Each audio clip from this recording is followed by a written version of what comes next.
Hi, my name is Joanna Whitney. I am an intuitive artist and a student of natural law, and I'm still going through the Conflict and Consensus book by C.T. Butler and Amy Rothstein from, it's probably from 2007, I think, was the last copyright date of it. And we're on page 69. And last time I was talking about the Peace Council, and I was also talking about dealing with people who have mental illness or alcoholism as leadership roles and how to deal with that as a group member. And what I've come to discover it's been I think it's been almost 2 weeks since I made a video, which is not normal for me. Normally I try to make a video once a week, but I had an experience, or I've had a few experiences in the last, I'd say, 3 weeks that I just want to go back to, talking about using social media for anything but very little. And it's just been revealed to me that for myself, I will be really trying hard not to use it anymore, because it's just divisive. It's so divisive. In fact, I had a extremely bad experience with someone on social media about 2 weeks ago. And it was a complete misunderstanding because they had just posted a question and I didn't read their question because I had decided to stop reading their material because I don't agree with it. And I posted something that I wanted people to see the next morning. And the person completely misunderstood what I was posting and it turned into a brawl. And, you know, I'm done with talking to people on social media extensively. I will post things that are pertinent, but I'm going to really try to restrain myself from actually having conversations with people on social media. I've also had the experience recently where our board would meet and we would come to consensus and have a fantastic meeting. And then immediately afterward, we would get on social media and fall into disagreement. So once again, the common denominator here is the social media. And so I told them I'm not going to use it. So if they want to talk to me about anything, they're going to have to call me on the phone and talk to me, or we're going to be meeting face to face. I'm not going to be using Zoom very much to make any major decisions. I'd rather drive an hour to meet with them than have it be on Zoom. It's literally, I've had such an interesting experience with my job. For the last 2 years, I've been working on remotely, and it's just so easy to just bullshit people on Zoom. It's incredibly easy. And I started to figure these things out because I started hearing things that people were saying, and I started really paying attention and really listening to what they were saying, and I figured a lot of things out. But it's just, to me, it's completely the most dishonest way to communicate. And it's so easy to misconstrue what other people are saying. And it's, it seems convenient, or it seems like it's a good idea to do, but it completely blocks the spirit. And I'm just not going to participate in it anymore. At all, if I can avoid it. I mean, of course, there's going to be times where I have to do it, but I'm going to go out of my way to really try to stay centered in not using Signal, Telegram, or Zoom.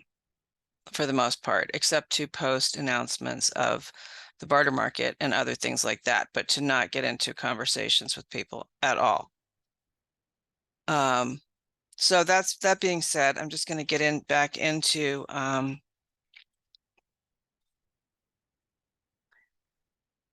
what I was reading.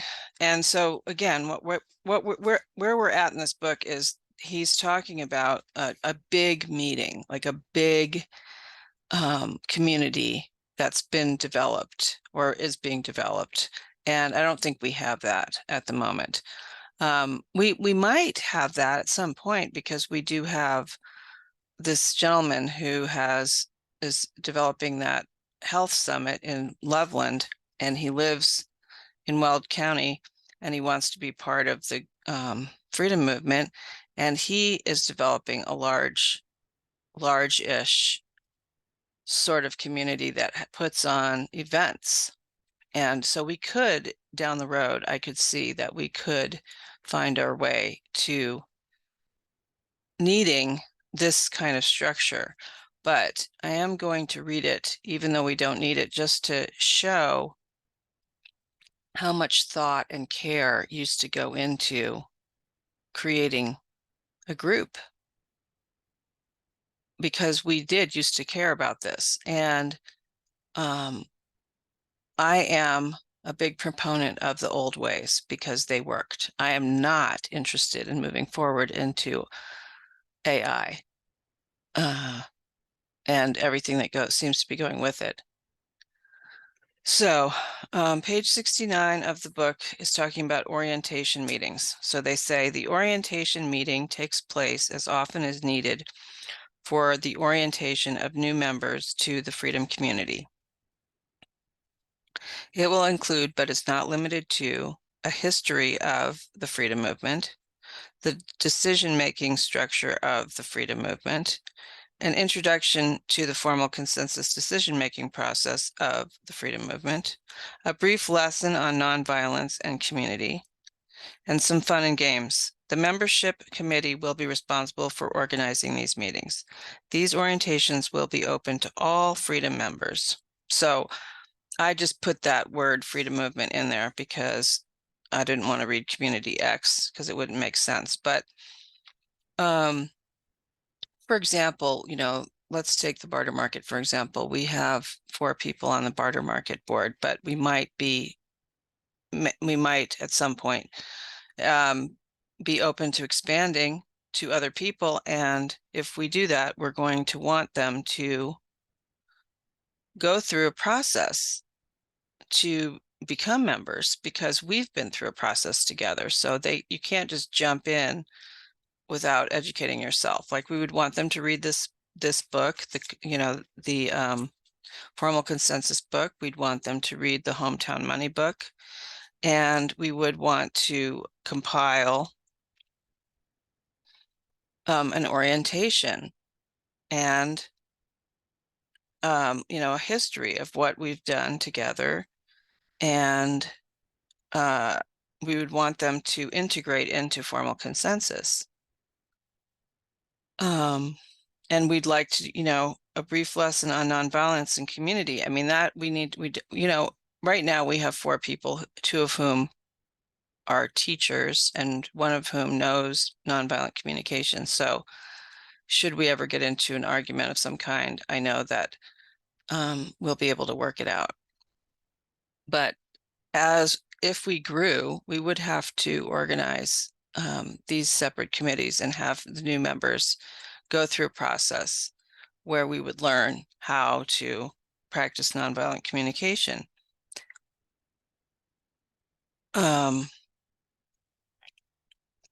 Okay, trainings is the next title. There are at least 3 areas in which all of us need regular training: consensus decision-making, nonviolence, and respecting other people. Which I think what I'm gonna regroup, because I'm not reading what it says, because there's an extremely blue thing here and I'm not gonna read it. It says, so I'm gonna say there are at least 2 areas in which all of us need regular training: consensus decision-making and nonviolence. We definitely do need this because, society is becoming more and more about me getting my way. That's all it's about now. And so to have a group meeting without learning how to consider other people, it's not going to be possible. I mean, I have experiences every day out there in the world that are mind-boggling to me about with people who are so self-centered and selfish that I can't even believe that they exist on planet Earth. But yeah, it's crazy out there, It's crazy. So yeah, we would have to have regular trainings in consensus and nonviolence because it's all about tyrannical decision making and violence out there. Okay, the freedom movement will offer trainings in each of these areas at least once a year. The membership committee will be responsible for organizing these trainings. All freedom members are encouraged to attend these trainings. Yeah, I mean, I think maybe we will organize this as part of what we're doing. I'm imagining down the road.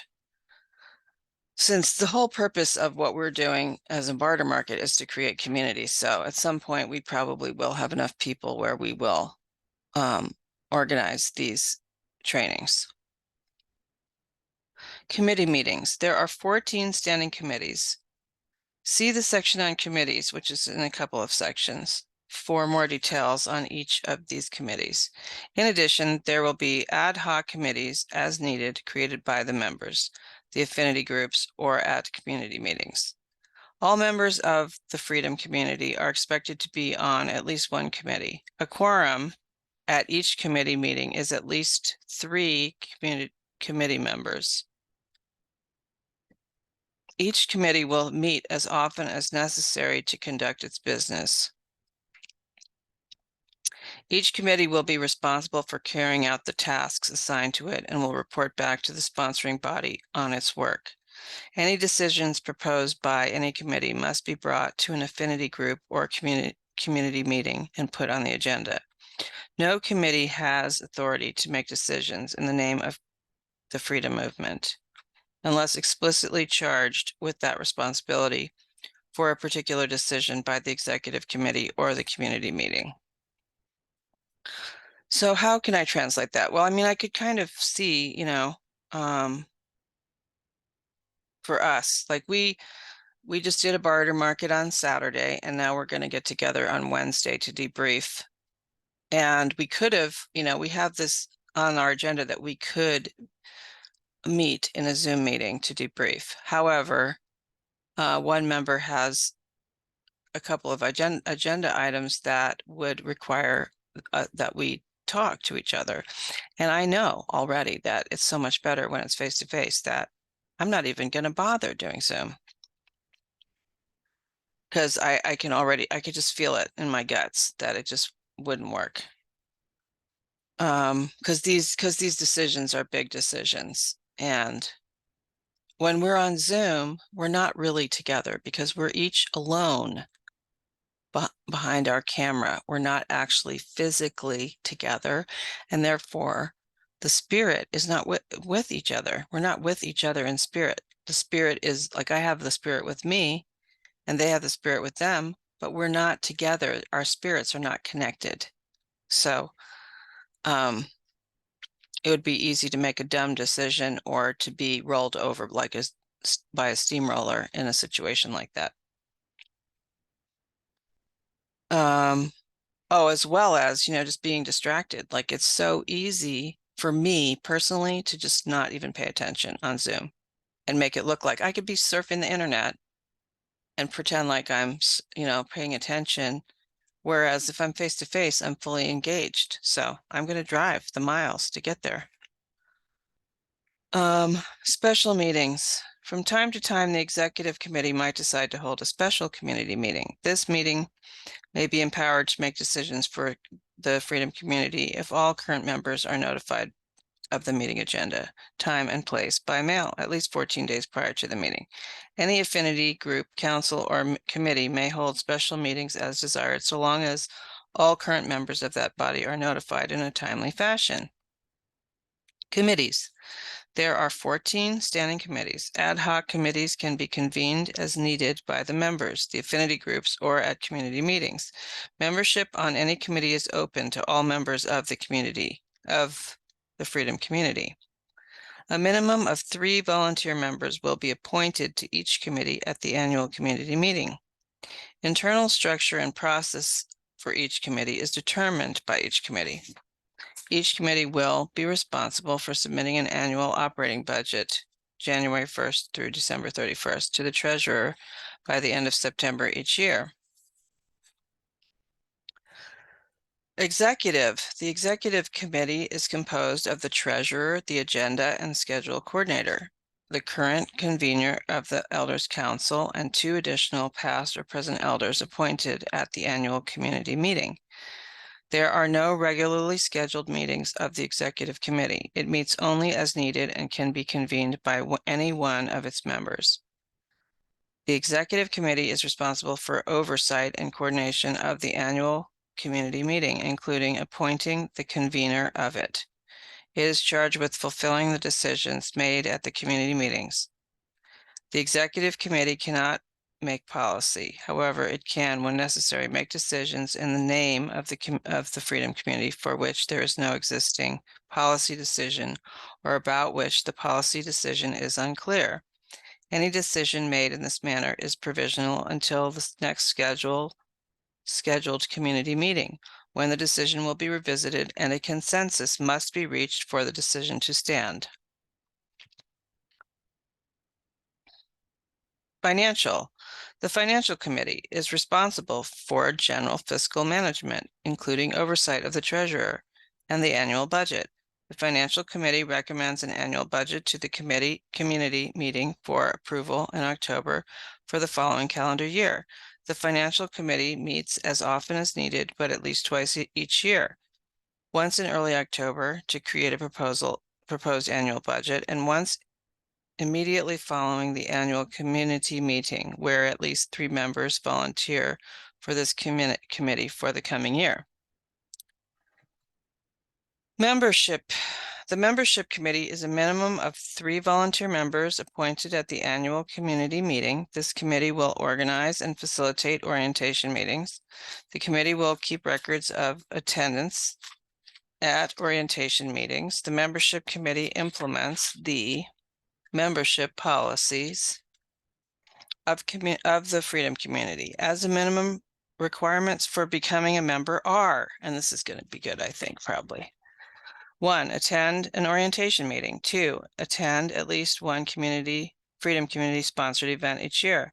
3, volunteer for at least 5 hours of service to the Freedom community each year, not including volunteer work at events.